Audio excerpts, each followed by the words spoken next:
ఒకరోజు పార్వతీ పరమేశ్వరులిద్దరూ ఏకాంతంగా కైలాసంలో కూర్చుని ఉన్నారు. అదే సమయంలో పార్వతీదేవికి ఒక సందేహం వచ్చింది.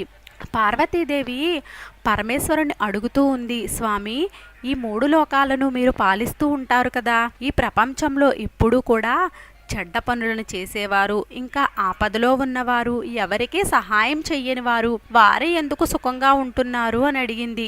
ఎందుకు వారే ధనవంతులవుతున్నారు అని అడిగింది. పరమేశ్వరుడు నీకు సమాధానాన్ని చెప్తాను అని చెప్పి పార్వతీదేవిని భూలోకానికి తీసుకుని వెళతాడు. మనము నడుస్తూ నడుస్తూ ఈ యాత్రలోనే నీ ప్రశ్నకు నేను సమాధానాన్ని చెప్తాను అని చెప్తాడు. పార్వతీ పరమేశ్వరులు ఇద్దరూ కూడా బ్రాహ్మణ రూపంలోనికి మారిపోతాడు. దారిలో ఒక విరిగిపోయిన వృక్షం కనిపిస్తుంది. పార్వతీ పరమేశ్వరులిద్దరూ ఒక అడవి మార్గం గుండా వెళుతూ ఉంటారు. ఆ అడవిలో ఒక వృక్షం ఉంది. ఆ వృక్షము భూమి నుండి కొద్దిగా వేర్లు మాత్రమే భూమిలోకి ఉన్నాయి. మిగిలిన వృక్షం అంతా కూడా పడిపోయింది. సాయంత్రం వస్తుంది. ఆ సమయంలో పరమేశ్వరుడికి ఆ విరిగిపోయిన వృక్షము సరిగ్గా కనిపించలేదు. పరమేశ్వరుడు చూసుకోకుండా వెళ్ళి ఆ విరిగిపోయిన వృక్షాన్ని చూసుకోకుండా ఆయన పాదాలతో తన్నడం వలన పరమేశ్వరుడు నేలపై పడిపోతాడు. ఆయన పాదాలకు గట్టిగా దెబ్బ తగలడంతో పాదాల నుండి రక్తం రావడం ప్రారంభమవుతుంది. పరమేశ్వరుడికి రక్తం రావడాన్ని చూసి పార్వతీదేవి చాలా కంగారు పడిపోతుంది. తన చీర నుండి ఒక చీర ముక్కను చింపి రక్తం వచ్చే ప్రదేశంలో కట్టుకడుతుంది. కానీ పరమేశ్వరుడు మాత్రము ఆ చెట్టుని ఏమీ అనకుండా, నువ్వు ఇంకా విశాలంగా తయారవ్వమని, ఈ అడవిలోనే అన్నింటికన్నా పెద్ద వృక్షంగా నువ్వు మారాలి అని ఆ చెట్టుతో చెప్తారు. పార్వతీదేవికి ఏమీ అర్థం కాలేదు. ఈ వృక్షం వల్లే కదా మీకు ఎంత పెద్ద గాయమైంది, మీరు ఈ వృక్షానికి ఎందుకు సహాయం చేస్తున్నారు, పైగా అన్ని వృక్షాల కన్నా పెద్దగా అవ్వమని చెప్తున్నారు, అలా ఎందుకు చెప్పారు, మీ మాయ ఏమిటి స్వామి, నాకు ఏమీ అర్థం కాలేదు అని అడుగుతుంది. సమయం వచ్చినప్పుడు ఈ ప్రశ్నకు నేను సమాధానాన్ని చెప్తానని చెప్తాడు పరమేశ్వరుడు. ఇప్పుడు మాత్రము ఏమీ మాట్లాడకుండా నాతో కైలాసానికి వచ్చేయమని పార్వతీదేవితో చెప్తాడు. పార్వతీ పరమేశ్వరులు ఇద్దరూ కలిసి కైలాస పర్వతానికి వెళ్ళిపోతారు. కానీ పార్వతీదేవి మాత్రము భూలోకంలో జరిగిందే గుర్తొచ్చి పరమేశ్వరుడు ఎందుకు ఆ విరిగిపోయిన వృక్షానికి అన్నింటికంటే పెద్ద వృక్షం అవ్వాలి అని చెప్పారు అని అదే ఆలోచిస్తూ పార్వతీదేవి మళ్ళీ పరమేశ్వరుని అడుగుతుంది. ఈ ప్రపంచంలో మనుషులు పాపాత్ములైన మనుషులు, అహంకారమైన మనుషులు, దుష్ట స్వభావం కలిగిన మనుషులు వీరెప్పుడూ కూడా ఎందుకు సుఖమైన జీవితాన్ని గడుపుతున్నారు? పార్వతీదేవితో పరమేశ్వరుడు చెప్తున్నాడు, ఈ ప్రశ్నకు సమాధానం చెప్పడానికి కొద్దిగా సమయం పడుతుంది, నువ్వు కొంత సమయం వేచి ఉండాలి అని చెప్తాడు. ఆ విరిగిపోయిన వృక్షము అడవిలో అన్నింటికంటే పెద్ద వృక్షంగా అవ్వాలని పరమేశ్వరుడు ఆశీర్వాదం ఇచ్చారు కదా. ఆ వృక్షము కొన్ని రోజులలోనే చాలా పెద్ద వృక్షంగా తయారైపోయింది. అన్ని వృక్షాల కన్నా కూడా ఎత్తుగా ఎదిగిపోయింది. ఎందుకంటే ఆ వృక్షానికి మనసులోనే వరాన్ని కూడా ఇచ్చాడు పరమేశ్వరుడు, అడవిలోనే పెద్ద వృక్షంగా అవ్వాలి అని. వృక్షం ఎదురుగా అడవిలో ఉన్న ప్రతి వృక్షము కూడా చిన్నగానే కనిపిస్తుంది. మనుషులు ఎలా ఉన్నారు అంటే తమ దుష్ట స్వభావాన్ని వారు వదులుకోలేకపోతున్నారు, వారి చెడ్డ అలవాట్లను వారు వదులుకోవడం లేదు, తమ నీచత్వాన్ని కూడా వారు చనిపోయే వరకు కూడా నీచత్వాన్ని కూడా వదలడం లేదు. చెరుకులోని గుణం ఏమిటి? తియ్యదనము. చెరుకు ఎలా అయితే తనలోని తియ్యదనాన్ని ఎప్పుడూ కూడా వదలదో, మామిడి యొక్క లక్షణము పులుపు, అది కూడా తన గుణాన్ని ఎప్పుడూ కూడా వదలదు. అలాగే మనుషులు కూడా తమ అలవాట్లను వదలలేరు. ఈ విధంగా నీచ మనుషులు, అత్యాచారం చేసేవారు వారి స్వభావాన్ని, వారు చేసే కర్మలను కానీ వదలలేరు. అలాగే ఆ వృక్షం అంత విశాలంగా తయారైంది, అప్పుడు కూడా అది దాని స్వభావాన్ని వదలలేదు. ఏదైనా పక్షులు తన చెట్టుపైన గూడు కట్టుకోనిచ్చేది కాదు. పరమేశ్వరుడు మూడు లోకాలకి దేవుడు. పరమేశ్వరుడు అన్నీ చూస్తూనే ఉన్నాడు. వసంత ఋతువు వచ్చింది. కొత్త కొత్త చిగుళ్ళు వేసుకుంటూ ఆ చెట్టంతా కూడా చాలా పచ్చదనంతో నిండిపోయి ఉంది. అహంకారం కూడా ఆకాశంలాగే పెరిగిపోతుంది. ఆ పూర్తి అడవిలోనే ఇంతకన్నా అందమైన వృక్షము ఇంకొకటి లేదు. ఎందుకంటే పరమేశ్వరుడు ఆ చెట్టుకి వరాన్ని ఇచ్చాడు. అందువలనే దాని అహంకారము ఆకాశమంత ఎత్తులో ఉంది. ఒకరోజు చాలా గట్టి తుఫాను వచ్చింది. అడవిలో ఉన్న మిగిలిన వృక్షాలు విరిగిపోవడం ప్రారంభమయ్యాయి. అదే అడవిలో పరమేశ్వరుడు వరం ఇచ్చిన వృక్షం కూడా ఉంది. అడవిలోనే అతిపెద్ద వృక్షం అది. ఆ తుఫాను దాడికి ఆ వృక్షము చాలా పెద్దగా ఎదిగిపోయి ఉండడం వలన తనను తాను రక్షించుకోలేకపోయింది. తుఫాను దెబ్బకు వేళ్లతో సహా ఆ వృక్షము కింద పడిపోయింది. ఆ వృక్షం పడిపోయిన తర్వాత తుఫాను సమాప్తమైపోయింది.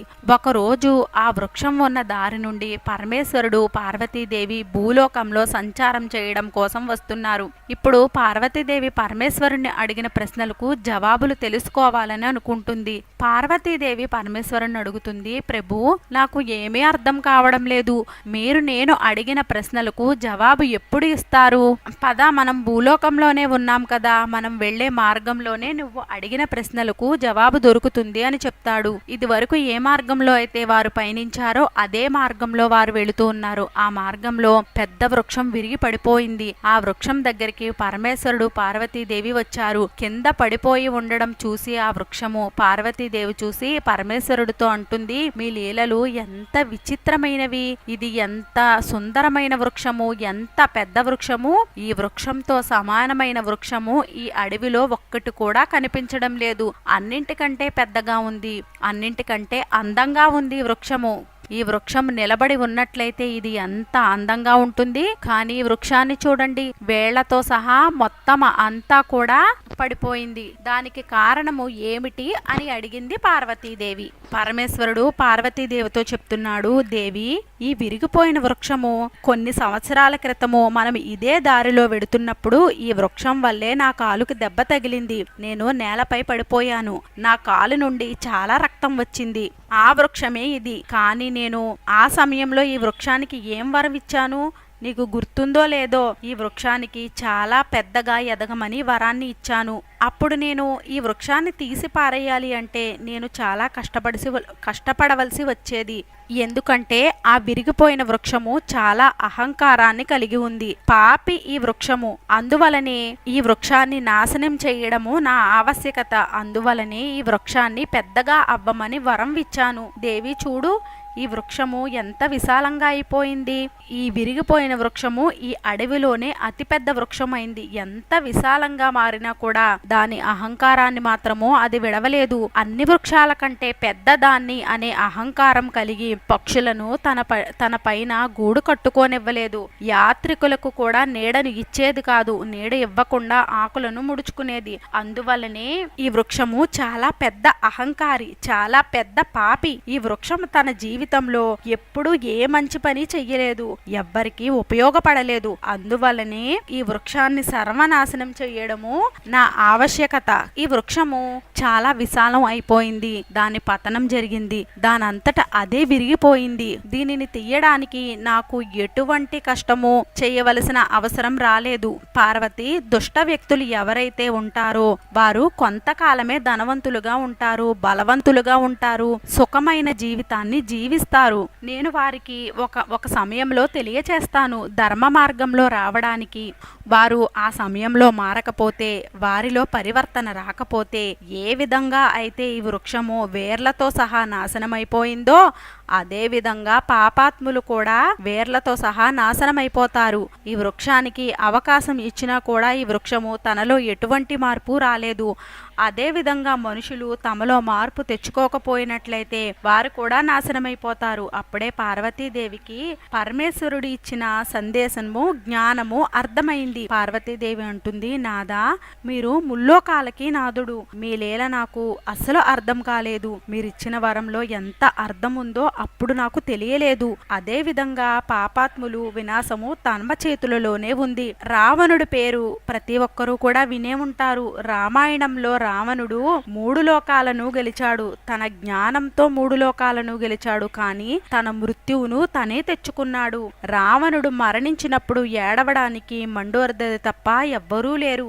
ఈ ప్రపంచంలో మనుషులు అహంకారంతో మునిగిపోయి ఉన్నారు. ఆ అహంకారంతో ఎదుటి వాళ్ళ మనసుని నొప్పిస్తున్నారు. అత్యాచారాలు, పాపాలు చేస్తున్నారు. పాపాలు చేస్తూ భయపడడం లేదు. వారు కొంతకాలం మాత్రమే సుఖంగా ఉంటారు. ఈ మాటలు పరమేశ్వరుడు పార్వతీదేవితో స్వయంగా చెప్తున్నాడు. అటువంటి వారు కొంతకాలం సుఖంగా ఉంటారు. పూర్తి జీవితము సుఖంగా ఉండలేరు. వారి అంతము తప్పదు. ఈ వృక్షంలాగే వేర్లతో సహా సర్వనాశనం అవుతారు. ఆ వృక్షము మళ్ళీ ఎదగలేనంతగా నాశనమైపోయింది. అలాగే మనుషులు కూడా తమ అహంకారాన్ని విడవకపోతే తప్పకుండా వారి నాశనాన్ని వారే తెచ్చుకుంటారు.